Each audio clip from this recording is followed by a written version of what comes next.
Jerry Green is here, and we're ready to go. Is Paul here? Okay. Now I'm going to say a few words about Jerry Green. How this there was a couple forces at work. How this got. Jerry Green was denied by the Board of Veterans Appeals 3 times, and he never refused to quit. He kept going and going and going.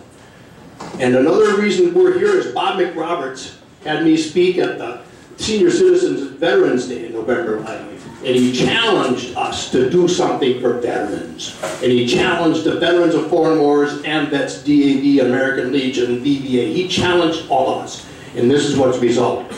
Jerry Green, he's going to deserve a standing ovation because what I'm about to tell you, I know he don't want me to say. To heck with it, Jerry. He is such a sterling person. There have ideas for a book and a movie about what he's went through. And a part of this is something that happened in Chippewa County, Cadott. This veteran in the mid-1980s was missing after Christmas. Ron Anderson from Cadott. He's got his own construction company. He's got a Bronze Star for Heroes in the United States Army in Vietnam, 1967. Found this guy hanging from a tree in April. The irony, ladies and gentlemen, is in the mailbox was a letter from the VA granting him service-connected disability. He was so depressed, 2 or 3 days after Christmas, he hung himself. And it wasn't until April he was found. In the book, in the movie, Jerry Green, about veterans, and maybe many of you have stories about sterling character, never give up. That's the way we were taught. Would you please give a standing ovation for Jerry Green, the reason that we're here? Come on, everybody, standing ovation.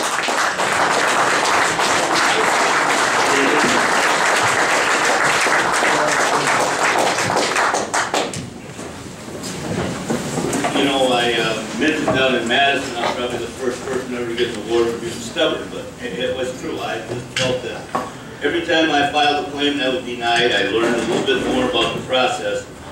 And it did seem like a dead-end road, and it was a long battle, a lot of work that had to be done, a lot of groundwork to be laid. But I felt like I was fighting it alone. I had really no help until I started working real hard with the service veteran officer in Dunn County, and Ginger was a fantastic help. When I had a power of attorney, and that was the Vietnam Veterans of America. They're stationed in Washington, D.C. And in my last denial, they told me there was a law firm that specialized in VA claims, and that law firm was Bergman and Moore. I contacted them. They reviewed my claim. They looked at my denials, and they said, "We can help you." And I never felt more secure than I did once they got on my side and started working with me. These guys are phenomenal people. And through them, I met Paul from their firm, who I'm going to be speaking to in about 1 minute. And Paul is a Gulf War veteran. He was an Army Scout. He's worked helping veterans with claims for the last 20 years. Founded Gulf War Resolve Center in 1995. He pushed through Gulf War benefits law in 1998. He worked at the VA in Washington, D.C., monitoring Gulf War, Iraqi War, and Afghanistan War claims. He's testified before Congress 20 times. He's been interviewed by Fox, NBC, ABC, CNN, 60 Minutes, and numerous other news agencies around the world. He now works at Bergman and Moore, and he's their Veterans Outreach Officer, and that's what he's doing here tonight.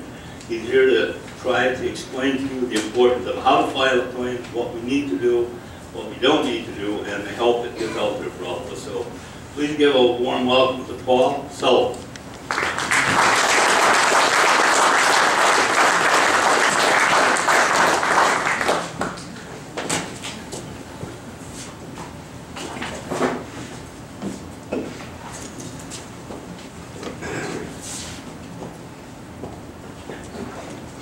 Thank you, Jerry, for that great introduction. Can everybody hear me all the way in the back? We're good?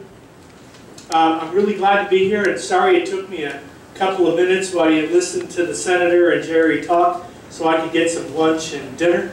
I'm sure that you heard that I was on the last plane out of Washington, D.C. before they shut down the airport. So, right, I'm really glad to be here.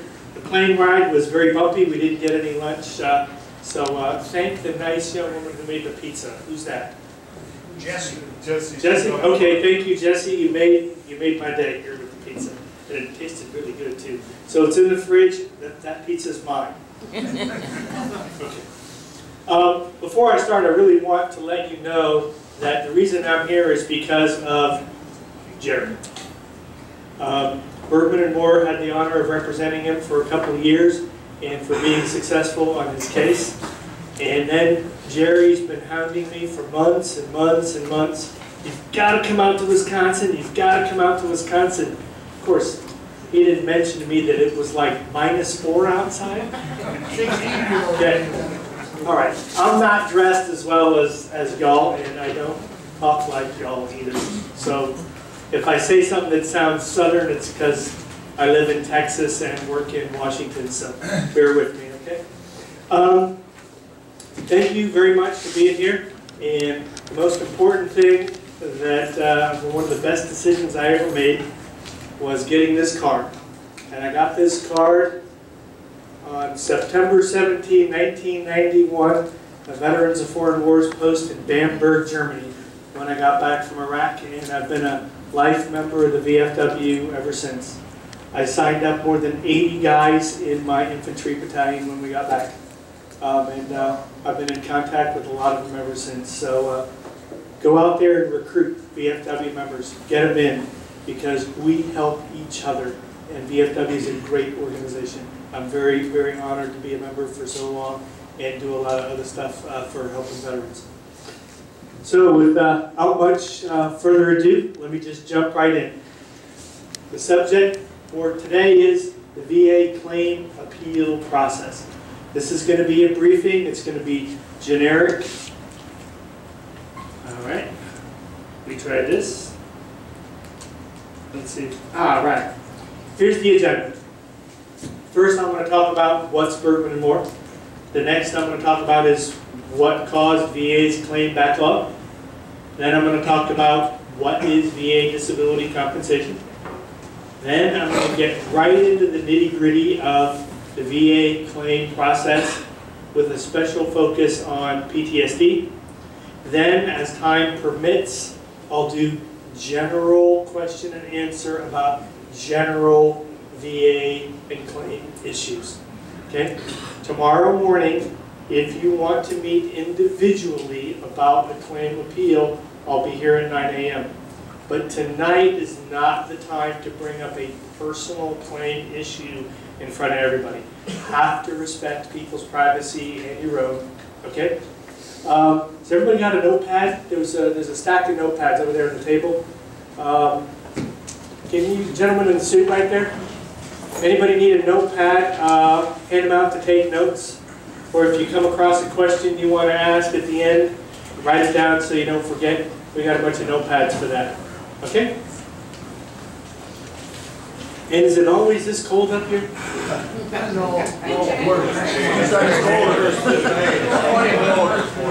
I walked across the parking lot and I'm still cold. You haven't seen nothing yet. All right. Let me tell you about Bergman and Moore. I'm glad we got a packed house here. Really glad we got a packed house.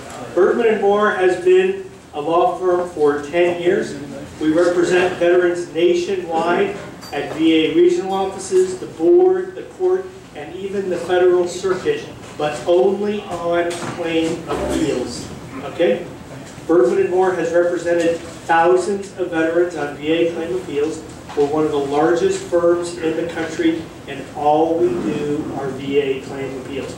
We don't do Social Security, we don't do VA malpractice on the medical side. All we do are VA claims. Now here's an important point. Both of the partners are former VA attorneys.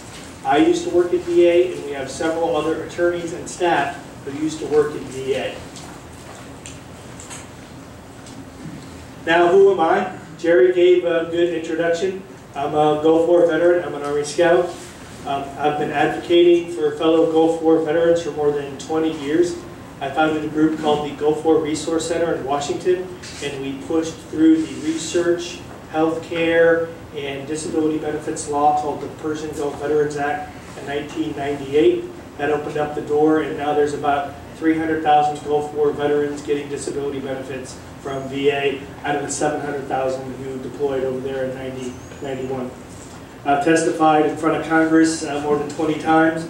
I've been in the New York Times a lot, 60 Minutes, CNN, you name it, essentially being very aggressive as an advocate for veterans. Now the first question everybody wants to ask is this, so I put it right up front. This used to be at the end, but now it's right at the front. What caused the VA backlog? Look up at the screen. The Afghanistan War, the Iraq War. Did you know combined, those two wars have generated 1 million claims in the last 12 plus years in VA. The economic recession, when people lost their jobs, lost health care, lost income, a lot of veterans turned to VA as a medical care and income source of last resort. That resulted in a lot of claims. You have the new Agent Orange regulation from about 3.5, 4 years ago. There's about 400,000 claims just for Agent Orange that VA has pushed through. See the next one, new PTSD regulations? Those regulations that came out in 2010 have resulted in 400,000 new PTSD claim approvals in the last 3.5 years. That's a lot of claims. What else is causing the VA backlog? A lack of training of VA staff, a lack of training. They're not trained up. VA testified recently that only about 1 in 5 VA employees are trained at the level that VA wants. So when VA rushes through a claim and VA makes a mistake, the veteran appeals and then it adds right back into VA's inventory. VA also has staff shortages. Yes, Congress has given VA a lot of money for additional staff, but it's still not enough, okay? And the last item down at the bottom is more of a policy issue. What's happened is if you've heard over and over and over again that VA wants to beat back the backlog, break the backlog. Well, when VA leaders in Washington tell regional office employees to hurry up, hurry up, hurry up, what ends up happening is because it's easier to deny a claim than it is to approve it, a lot of claims get incorrectly denied or given low ratings or have other mistakes. Okay? So all these things combined created a perfect storm, and that's why VA has about 1.4 million claims in inventory.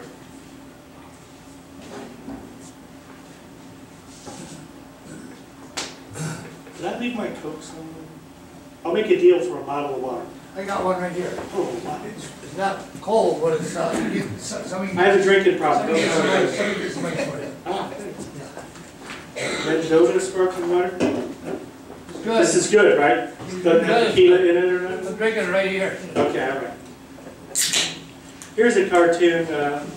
I put these up. Really, seriously, nobody should have to wait on their VA benefits.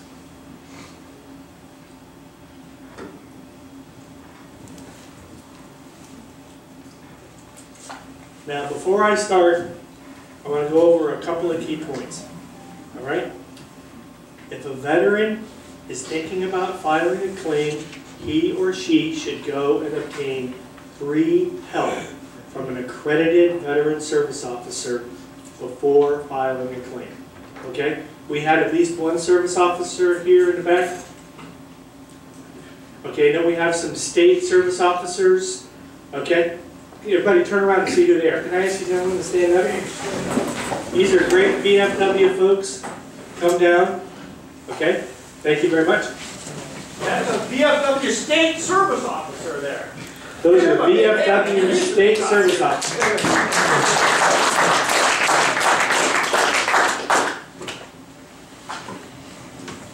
In all seriousness, they really do all the work. Berkman and Moore just cleans up VA's messes. All right? The next point is this. There are very important time deadlines. Time is critical. Okay? I work pro bono, helping homeless vets in Washington, D.C. and other places. They come in and they want to talk about their VA claim, and every single time I can't help them out because they missed their appeal deadline, because they didn't change their address or they didn't read the letter that they had. Okay? When you get a letter from VA on your claim, pick up the phone and call your service officer and strategize. Talk about what you got in the mail from VA, okay? And make sure that you're doing the right thing before VA's deadline. Because one of the things I'm going to talk about is who has deadlines on VA claims? You have deadlines. Does VA have deadlines? No. Okay? So, now, the last point here, this presentation is general information. I'm not an attorney, but I have been doing this for a couple of decades. This is not meant to be legal advice, and the reason for that is laws change. And they happen very quickly, and then regulations change. And yes, I try to update this presentation, but we want to make sure you understand that when you want to get help on a claim, your first stop has to be a service officer. And VFW is among the best in the country, so make sure you reach out to a VFW service officer, okay? Who here's a VFW member too? Yep, almost every hand here. Oh, where's the membership guy here for VFW? Make sure that nobody leaves the room without joining up. Okay, here's the first slide that's important. What is VA disability compensation? In other words, why do veterans file VA claims? The answer is pretty simple. Veterans file claims to get service-connected, and then they receive free VA care. Yes, there are exceptions, but for the most part, most veterans file their VA claim just like I did. I went into a VA hospital and said, hey, I need to be treated. And the VA hospital said, no, I'm not going to treat you until your claim is approved. So I had to go through the claim process. Now there are exceptions, okay, but that's the general rule. Okay? The next point is, what is VA disability compensation? It's paid monthly by VA to veterans who are disabled by an injury or illness incurred or aggravated during active military service. Yes, there are exceptions to that, but that's generally what it is. Now, how much is VA disability compensation? Now, if you're a single guy, it's $131 a month and a couple of pennies. That's for veterans rated at 10%. Now, if you're a veteran who's married and has a child, and you're paid at the 100% rate, it's more than $3,100. Usually, there are some exceptions, the veteran receives the payment for life. In other words, once VA grants the claim, VA will continue to pay it until the veteran dies. Okay, there are some exceptions. One of them is like if a veteran has prostate cancer. While the veteran has the prostate cancer, usually the VA will pay it the 100% rate. And then as soon as there's surgery, and if there's no long-term adverse health consequences, after the surgery, the rating goes to 0, and then VA doesn't pay anymore. That's one of the examples of not getting paid for life.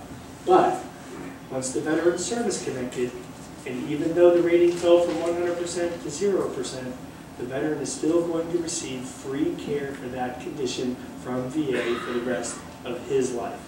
Okay? Want to dispel a common myth. Most veterans are rated at 30% or lower. That's about $400 a month or lower.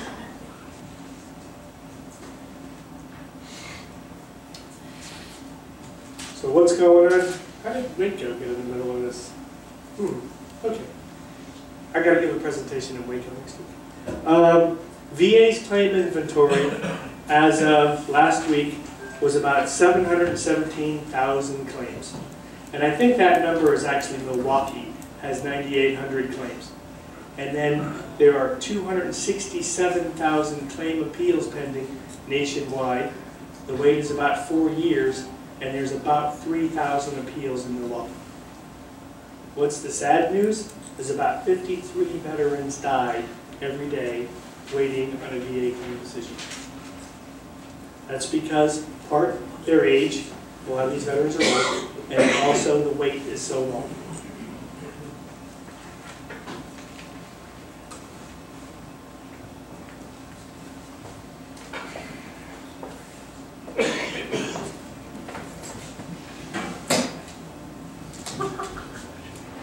Can everybody see that back there?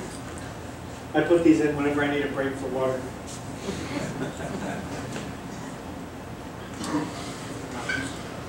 Now, for people who want to sit down with a service officer or who want to sit down with me, it's very important to understand the VA claim process. I am going to go over 9 of the main steps. Are there other steps? The answer is yes. Okay? Most veterans only have 2 steps.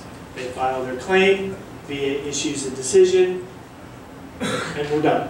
The first step is filing the claim. The second step is VA answering.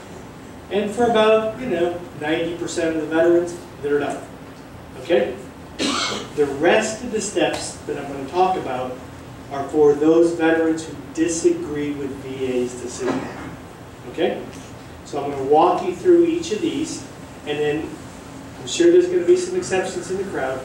This is generally what happens on a claim. Okay? So that when you sit down with it, am I blocking you? Sorry. So that when you sit down with the service officer, one of the questions they're going to ask you is, where is your claim? What step, what status is your claim at? Okay? And then they can start looking at the documents. So we do this presentation for the veterans to empower you so you know what's going on, and also so that you can answer questions back and forth, either with a VSO that's helping you out or a law firm that's helping you out. I'm going to describe these steps, and at the top, it'll say the step and then who's doing it. Okay? So for step 1, it's the veteran. The veteran files a claim against VA. We get that. The effective date of the claim, in other words, when the money starts, is the date of the claim or the day after discharge if a veteran filed his or her claim within 1 year. Yes, there are exceptions to that, but those are the 2 general rules. Step 2, VA answers the claim. VA answers a claim by issuing a document called a rating decision. And the rating decision describes the reason for VA to either approve, that's grant, or reject, that's deny. Key point here, VA has no time limit to decide. Here's an important piece of information for veterans considering appealing. Look at that last line. VA's Inspector General reports VA's error rate was 30% in 2012. It stayed about the same. Now those are generally for high-risk claims. Okay? PTSD claims used to be in the high-risk category. Then when VA changed VA's regulations in 2010, the error rate for PTSD claims fell from 30% to 20% to 10%, and now it's well under 10%. And the main reason for that is the new regulations are more clear, and the VA employees were trained on how to process PTSD claims. Step 3. Here's the big point I want to make. If a veteran disagrees with any part of VA's rating decision, then the veteran files a notice of disagreement. Okay? It can be on a letter, it can be on a VA form that says statement in support of the claim, or it can be on VA's new notice of disagreement form. Okay? Any of those apply. You may have heard that veterans actually put in disagreements or claims on napkins. I'm not aware of any that have. Did anybody read that story? About veterans filing claims on napkins? Okay, good. A rumor didn't make it out to Wisconsin. Look at the second point here. A veteran has 1 year from the mailing date of the VA rating decision to file his or her notice of disagreement. And you see here, there's an important deadline for the veteran. If the veteran doesn't make this deadline by filing the appeal on time, usually the claim is over. It's done. The veteran has to start all over again, reopening the claim if he or her wants to try to get VA health care or VA disability benefits. There are some exceptions, but overwhelmingly, if the veteran doesn't get their appeal in within 1 year, it's over. A veteran, in addition to filing a notice of disagreement, can ask for a VA decision review officer, called a DRO, sometimes called a DRO, to review the veteran's claim. If you want to consider this option, sit down with your service officer, go over your claim, go over VA's rating decision, and see if it's in your best interest to have a DRO or DRO help with your first step of your appeal. Okay? DROs are new. They've only been around for, I guess, about 10 years, maybe 12. They're working out fine. Basically, a DRO is a more experienced VA employee who will look at the newer employee's rating decision to see if there was a mistake. So if the veteran sits down with his or her service officer, writes up a notice of disagreement, and describes to the DRO what the veteran thinks VA did wrong, usually the DRO will agree. Okay? So this is an important thing to know about. It's not going to work for everybody, but it's something you should know about and give it a try. Step 4. After the veteran's filed his or her notice of disagreement, the football is back in VA's hands. What does VA have to do? Well, when VA receives a notice of disagreement, then VA has to mail the veteran a document called a statement of the case. Statement of the case looks a lot like the rating decision. Veterans call our office all the time and they say, I got my rating decision from VA. And when they fax it to us, it's actually a statement of the case. So it's very important to look on the document to see what it is. Okay?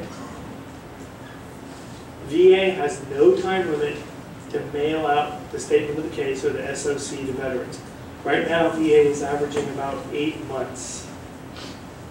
That's why the appeal period takes so long. All right, step 5.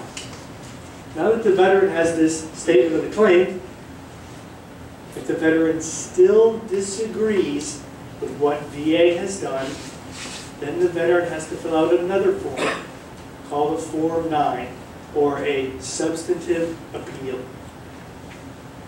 And this is where stuff starts to get tricky.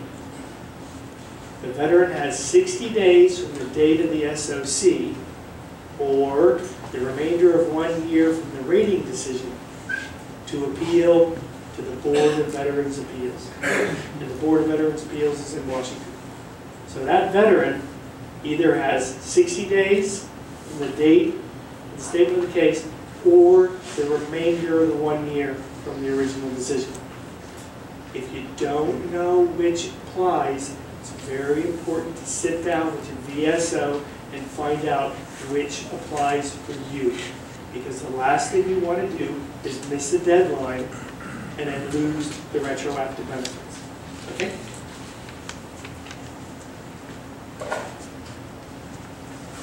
Here's the bad news. VA has no time limit to review and to respond to the Veterans Form 9. Again, you can hear me say this a lot. Who has the deadlines? The veterans. Who doesn't have a deadline? VA.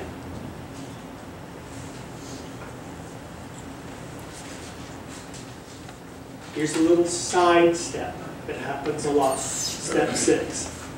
If the veteran submits new evidence during the middle of all this, the VA will then issue a supplemental statement of the case before sending the veteran's claim to the board. A lot of veterans get confused between a statement of the case and a supplemental statement of the case. That's because the veteran and or a service officer may have sent in new evidence. So again, it's really important to know what the title of the document is that you got from VA. And when you get mail from VA, call up your VSO and make sure that you're doing the right thing. Okay? Again, VA has no time limit to issue a supplemental statement of the case. Right now, VA is averaging 1 year.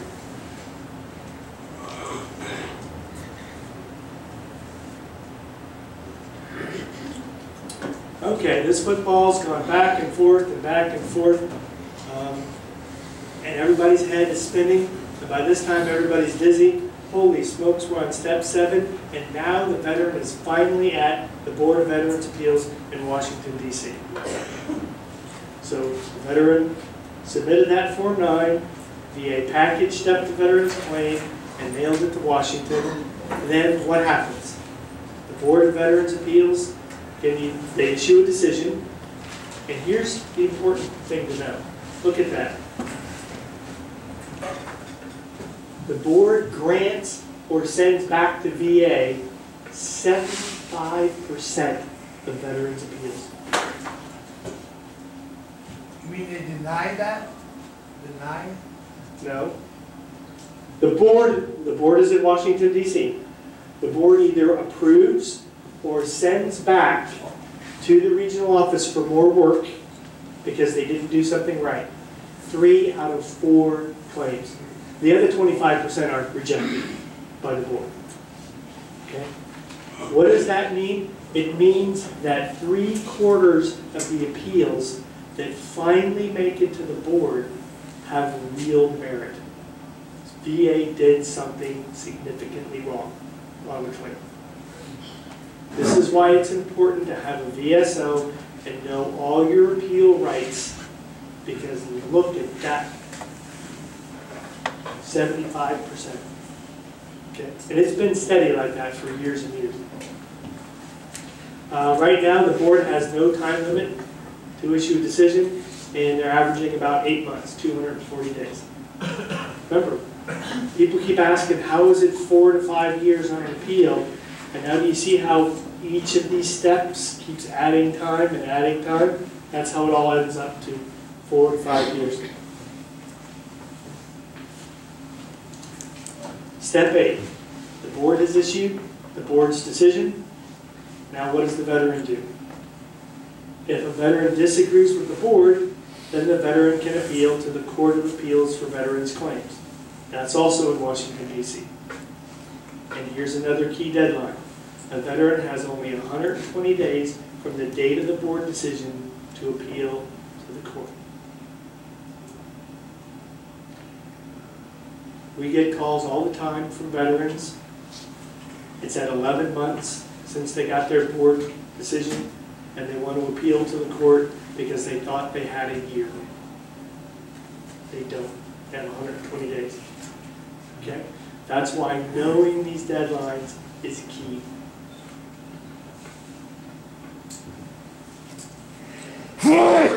All right, here's the last step. And I hope your heads are done spinning. The case is at the Court of Veterans Appeals. And what do? They issue a decision.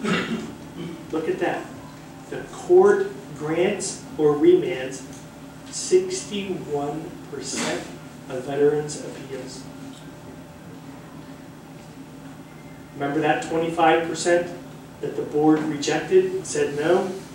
61% of the no's end up where the court found that the board made a mistake when the board said no. This is important information. So when veterans appeal, veterans usually win. When the veteran is appealing to the board, the veteran prevails on something 3 out of 4 times. And here at the court, the veteran prevails more than 6 out of 10 times. The court averages about a year to decide. So So those are the 9 steps, and you got to know those 9 steps before I get into the next section. Question? At the end. As you were going through these different steps, the most common word you used was board. Are these different people, different organizations or whatever, these boards that you go along, or is it just certain people, that's it? Or? I'll answer that one real quick. Okay. In the VA What was the regional, question? his question is, sometimes he hears the word board a lot, and there's lots of boards. I want to be very clear. There's a regional office, there's the Board of Veterans Appeals, and then there's the Court of Appeals for Veterans Claims. What happens is, inside a regional office, there's a group of people called a rating board.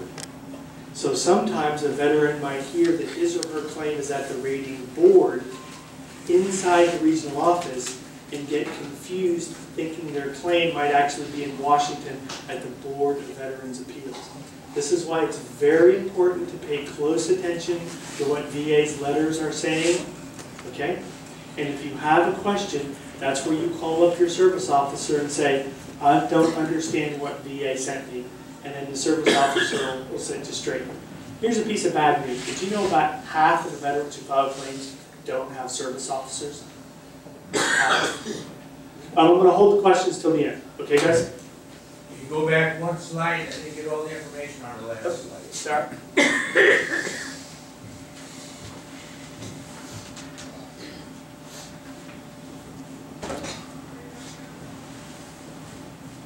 We doing good on time?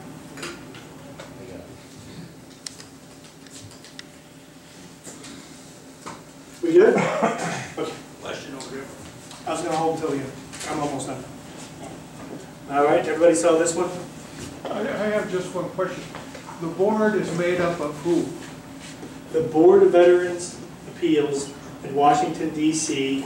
is made up of... I mean, even your regional or whatever you're talking about there, you said there's 3 levels? Yes. First level? Who are those people and how are they positioned on this board? Okay. Inside a VA regional office, the claims are processed by VA employees. Okay? They're called basically rating specialists. That's the term you need to know. If the rating specialist, when they issue the decision, if you disagree with that, then you can go to the decision review officer. Those are the main types of employees within the regional office. Now at the Board of Veterans Appeals, those are attorneys, and at the Court of Appeals for Veterans Claims, those are judges. Does that help?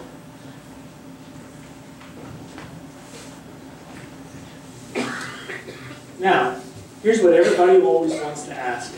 How do I win? How do I increase my chances of getting service connection? Okay? A veteran generally has to meet 3 criteria in order for his or her claim to be successful at VA. Oh, thanks. You see, I have a drinking problem up here.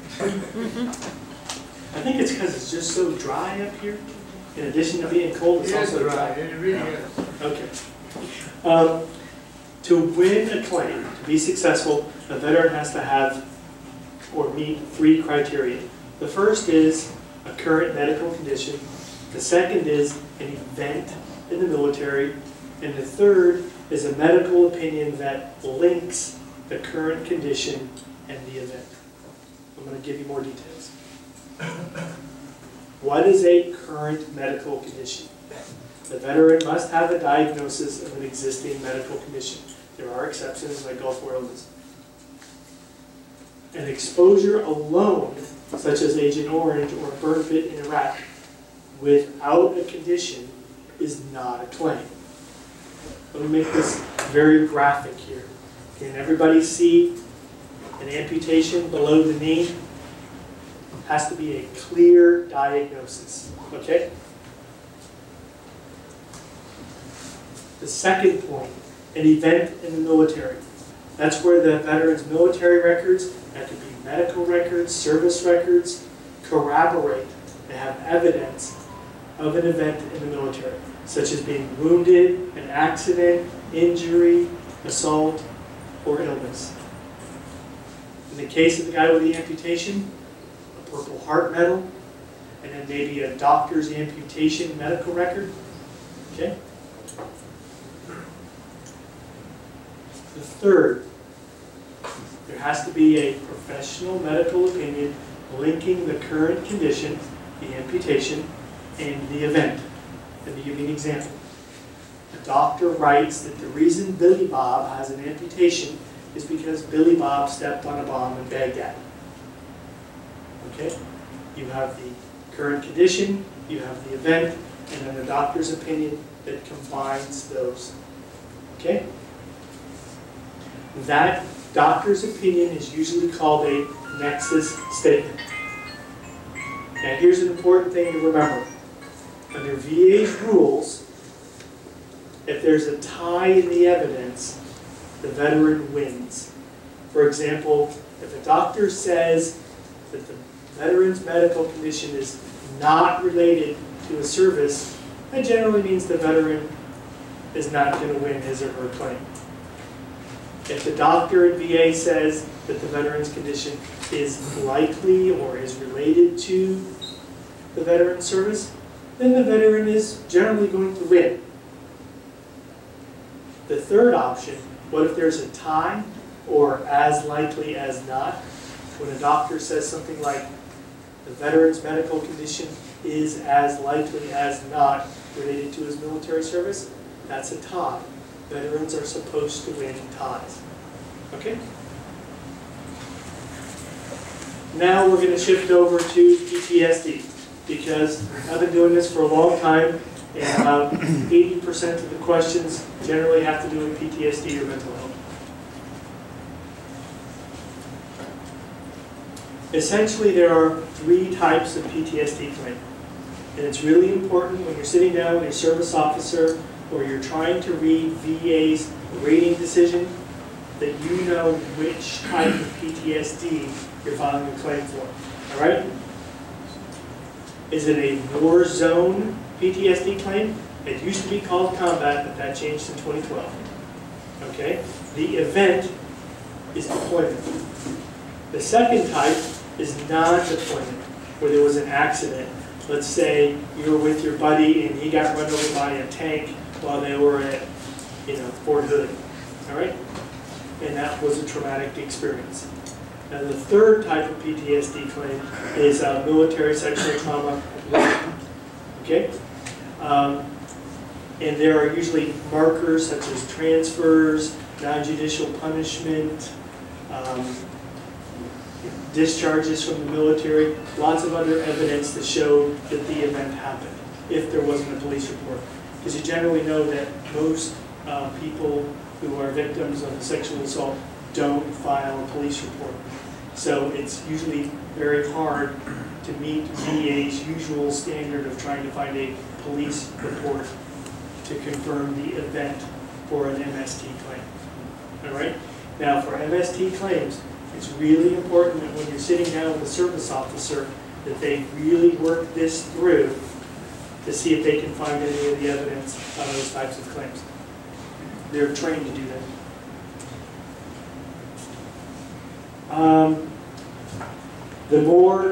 The further we get from 2010, the less applicable this slide is, but the questions usually still come up. What really happened with the PTSD rule change in 2010? We all know before that most of the time if a veteran filed a PTSD claim, the veteran had to write a statement of something horrific that happened to him or her while deployed to the war zone. And then VA would try to find corroborating evidence of that event so that VA could say the veteran has a diagnosis, the veteran has an event, and then there's a doctor's opinion to tie it all together. All right? Well, that has pretty much changed rather significantly. Let's look at the first bullet. If a veteran was deployed to a war, and if a veteran is diagnosed after service with PTSD, and If a VA exam confirms the diagnosis is associated with deployment, then VA is supposed to grant the claim. The rules changed significantly after 2010. I cannot emphasize that enough. Okay? The amount of paperwork or evidence to confirm the stressor or the traumatic event in service has dropped significantly. Now it's usually deployment to the war zone. And when the doctor is doing the exam, okay, for the claim exam, usually the doctor is going to go into a lot of detail about where you were and what you did in the military to see if the condition can be brought in service. But on PTSD claims, it's going to be very important that you sit down with your service officer, go over your symptoms, go over your diagnosis, go over the severity of your symptoms, get your treatment records, okay? Get your service records and where you were deployed overseas, and all that evidence, if it's put in with your claim from the start, you have a much higher chance of winning from the get-go, rather than having to fight on appeal for years and years and years. Okay, we're wrapping up here. There's other ways to get service-connected benefits. Remember, you probably heard me say there are exceptions about 20 times. Here are some of the exceptions. There are things called presumptive conditions. For example, for Vietnam War veterans, you're presumed to be exposed to Agent Orange. So if you have one of the conditions like prostate cancer, ischemic heart disease, diabetes, then the veteran only has to show that he or she served in the war zone and he or she has that condition, and then VA is supposed to grant the claim. You are wrong. I'm sorry? I said, no, you are wrong. I'll tell you later. Okay. This is what VA is supposed to do. What VA actually does is different. Okay. There's another way to get service connected, and that's secondary to an existing condition. Okay? A lot of veterans with amputations, they end up having back problems, kidney problems, other types of medical problems associated with the original service-connected condition. Then you have aggravated condition. Let's say the military let you join knowing that you had a minor back problem, but then your back problem got worse while you were in. Okay? That's an aggravated condition. And then the last way is VA malpractice. You go in and they're supposed to chop off your right big toe and they chop off your left foot. So that's VA medical malpractice. All right. So those are other ways to get benefits. All right. Veterans ask a lot about those.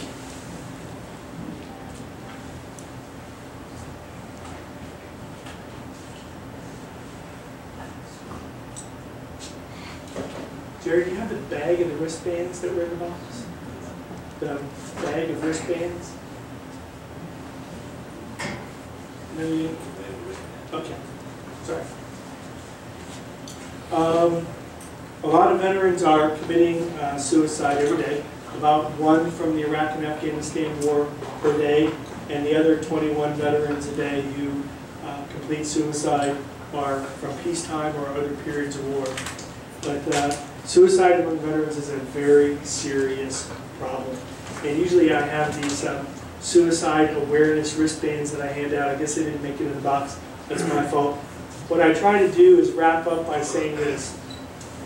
We're all here to try to help each other. And the biggest problem that veterans are facing coming home is the suicide crisis. Because if you're dead, there's no claim, there's no health care. The veteran's family has lost a loved one. It's tragic all the way around. And suicide is 100% preventable. Okay? VA has the suicide hotline number. Who here knows the VA suicide hotline number? Oh, I gotta see 3 hands. All right. If you got a pen and paper, it's 1-800-273-TALK. T-A-L-K.